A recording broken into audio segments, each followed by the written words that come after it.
Diana for our opening prayer. Okay, Diana, kindly lead the prayer. Okay, amen. So good morning, class. How are you today? Very good.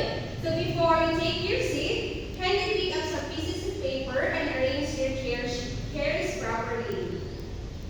Okay, is everything is clear and arranged? Already, you can take your seat now. Okay, very good. So please raise the card. I have here a card. And please raise a card if you're that I gave to you if you are present. Okay? Okay. So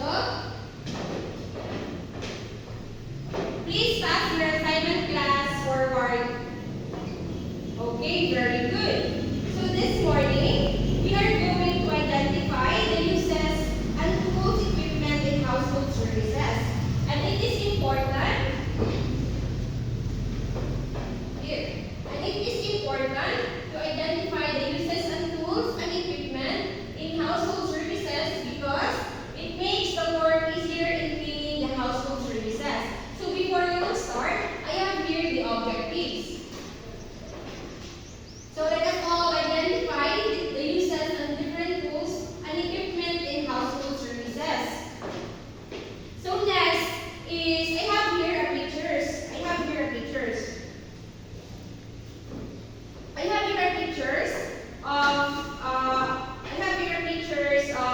The equipment in household services. So before we will start, I will show you the pictures. This is the title of our lesson for today. Use and maintenance of cleaning tools and equipment. So I will show you some pictures.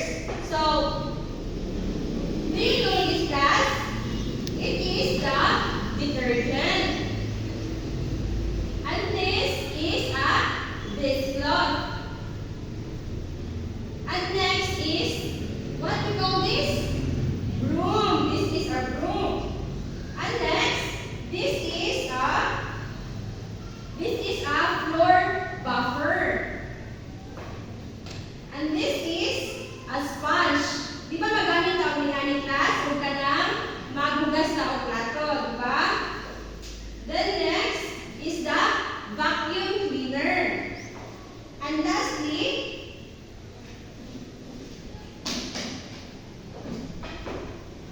and let us define first what is tools and what is equipment. So, tools. Tools is the object that are used to clean a variety of surfaces and items and be used multiple times. So, what is our tools class? Then an equipment, it can categorize by manual equipment and mechanical equipment. Like this. When we say manual equipment, mauna ang mga broom, ang hindi magamit o kanang mga electricity. When we say mechanical equipment, mauna siya ang tuan class. Mauna siya ang mga vacuum cleaner, mga floor butter. Mauna siya ang mechanical equipment. So now we know the meaning of tools and equipment.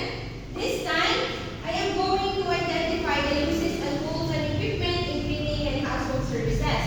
So class, I have a question. Do you experience doing the household chores at home? Okay, very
household services?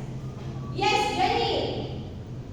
Okay, very good. So for today's, do you think all the tools and equipment is important in maintaining the cleanliness of the house?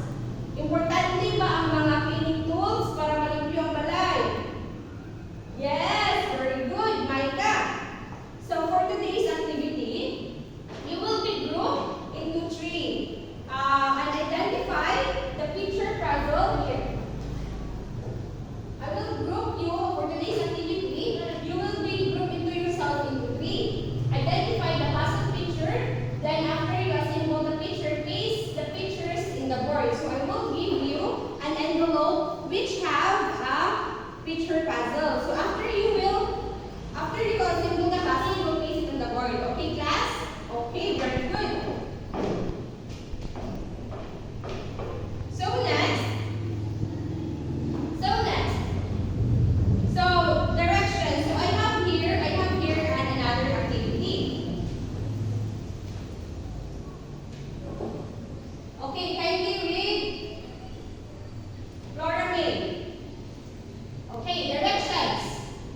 Match the meaning and the functions in column A with the terms in column B. So I will give you 5 minutes to answer, okay? Okay, are you done? Okay, very good. I will check your answers, okay? So it is used to scoop the dirt on the floor. What is the answer? Okay, broom. Very good. So, number 2, it is used to hold water or any liquid in cleaning. What is that? Okay, bucket. Very good. Next question. It is used to dry dishes and other surfaces. Okay, dishcloth. Very good. It is used to clean and maintain the carpet floor such as tile. Okay, very good. The floor buffer. And lastly, it is used for reaching and sweeping. Mag-reach ka ang mga mag-reach sa mga aso sa Pilipinas. Okay, however. Okay, very good. Next is, I have here an assignment. So get your assignment notebook and write it in your assignment notebook. Okay, class? Okay, draw at least 5 tools and equipment in maintaining the cleanliness of the household. So all you have to do is draw at least 5 equipment like broom, like sponge, anything that you can see in your house that can be used in cleaning our house or cleaning equipment, okay? And pass it tomorrow, okay? Do you understand, class?